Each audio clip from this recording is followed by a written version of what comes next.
Dog attack or die? That's a bit dramatic, isn't it? Well, it's the facts. Let me explain exactly. This morning's show never happened. You were all still here, thank you.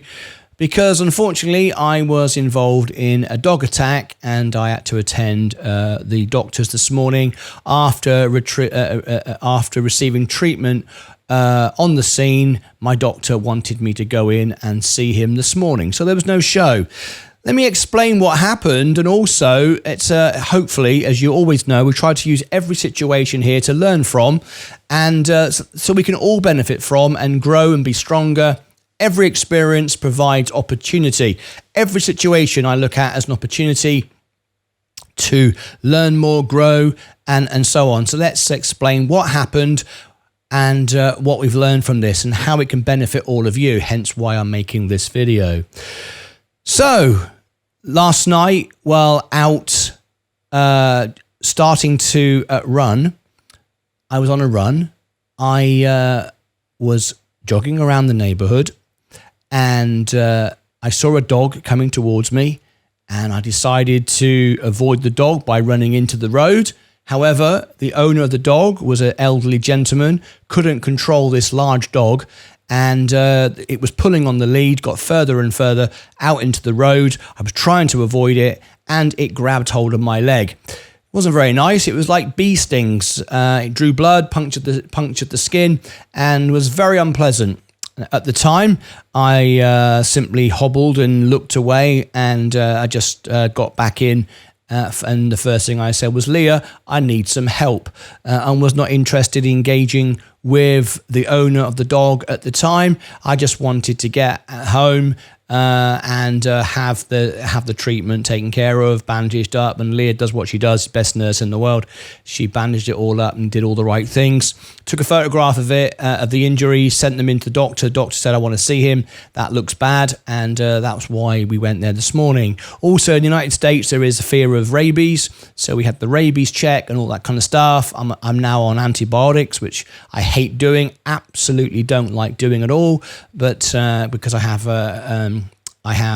allergies to several different things, so I don't like taking antibiotics. It's always a risky one for me. But the doctor said, I think you really need to. With a dog bite, when it punctures like this and leaves a wound like this, you do need to take antibiotics. So I'm on a course of antibiotics.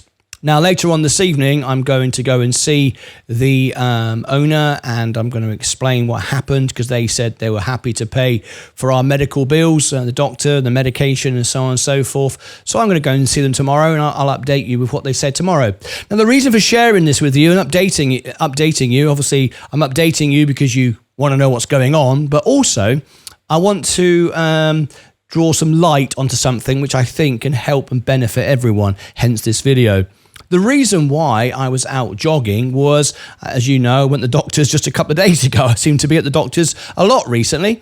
It's our annual checkup. Me and Leah both go once a year, have a checkup, and as you know, you've paid a lot of fun out of that. Anyway, it was revealed to me that my cholesterol is getting higher every year. The last 3 or 4 years, it keeps going up and up and up. That's sitting in this chair, not exercising enough, and probably not eating as well as I should.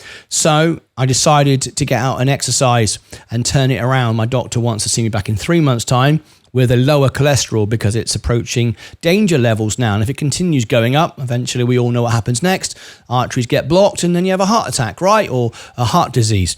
Now, I want to share this with you to encourage everyone, because I'm a perfect example of, just like every other human, of being lazy. And he made a joke. Actually, the doctor said it was quite funny, because when young men are looking for a wife or a girlfriend, they do Tough Mudder, they run marathons just like you, then they get married and then they sit down.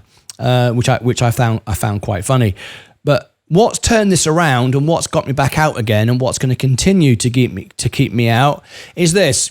I trained a lot when I was younger, and I used to enjoy it, inspired by music. I always used to wear headphones, not Arnold Schwarzenegger or motivating speech, just some really simple Gilbert O'Sullivan music, which is very light and melodic, but it just makes me smile. I love the words, love the songs, sing along in my head, and so on. And I trained to that all those years. So what has changed? Well, everyone tells you this. If you don't exercise, All right, you're going to get older before your time, and you're eventually going to have heart disease, and you may have this, and you may have that. And don't you want to live a long life? Everyone focuses on that. You can live to your 90, 100. The trouble is, I can remember all my life when I was 15, 20, 25, 30, 35, 40, 45, 50, 55. Every now and again, all those periods of time, I've lay in bed going, tomorrow I'm going to do this. Tomorrow I'm going to be a better person. Tomorrow I'm going to eat better. Tomorrow, I've done it forever. We've all done it forever. We all say it from periods of time, and just time keeps going by, right? But focusing on time, there is the problem. There is the mistake. We can't see into the future, and it means nothing. Living to 70, 80, 90, what difference does it make? Really, what difference does it make if you live to 80, 90, 100, 110? Does it really matter how long you live, or what should be the conversation, the quality of life while you are alive? So I can't think to myself, okay, I'm going to stop eating biscuits and I'm going to exercise so I can live till I'm 100. Who the hell cares? What if your last 10 years of your life, you're just sat like a vegetable, rocking on a chair, wishing you were dead? What's the point of living to 100? I don't remember any of the things I did 20 years ago, other than looking at the pictures, and tells me, yes, I've been around the world and I've stood on big grand theatre stages. But right now, how I feel is how I feel right now. Not what I did before, and not what I'm going to do in the future. So the message should not be, how can we extend our lives? How can we live longer? It should be, how can we live better right now? Not tomorrow, next week, right now.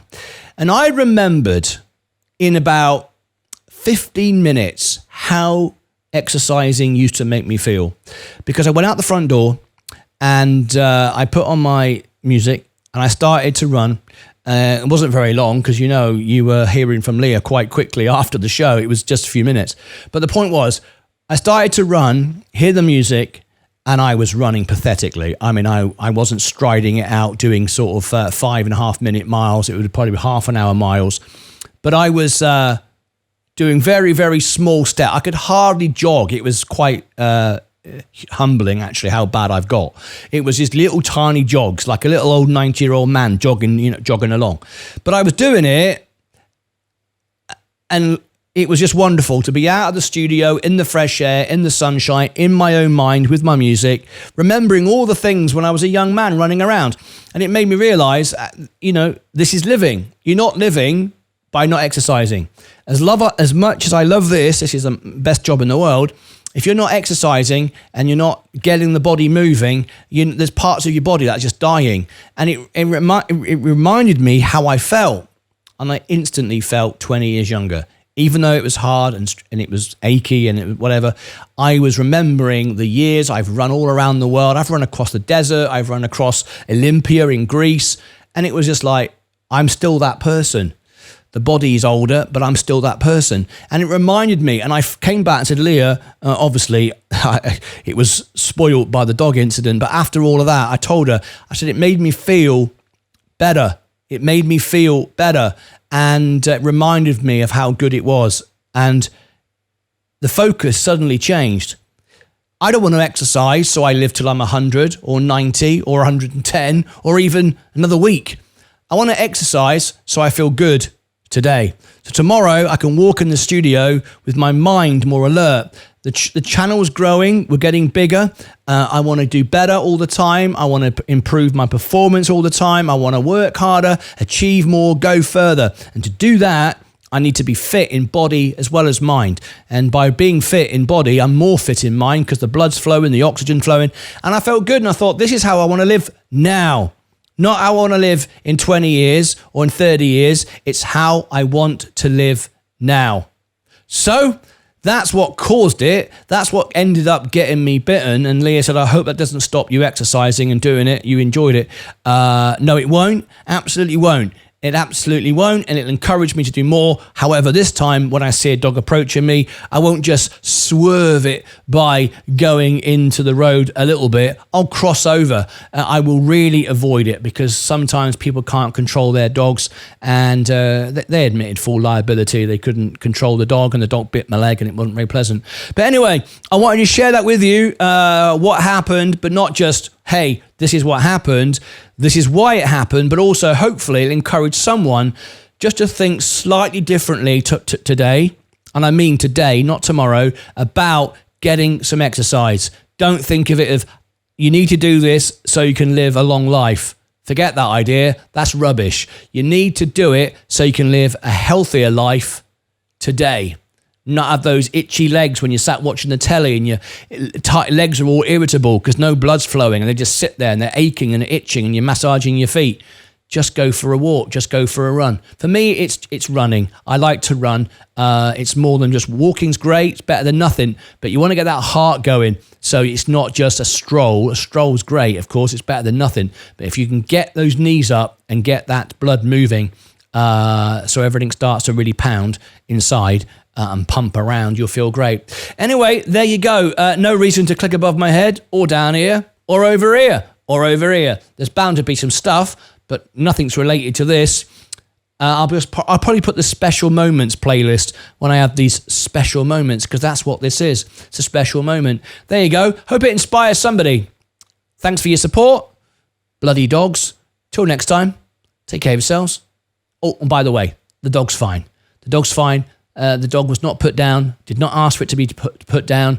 They're going to not walk it again with the old elderly gentleman.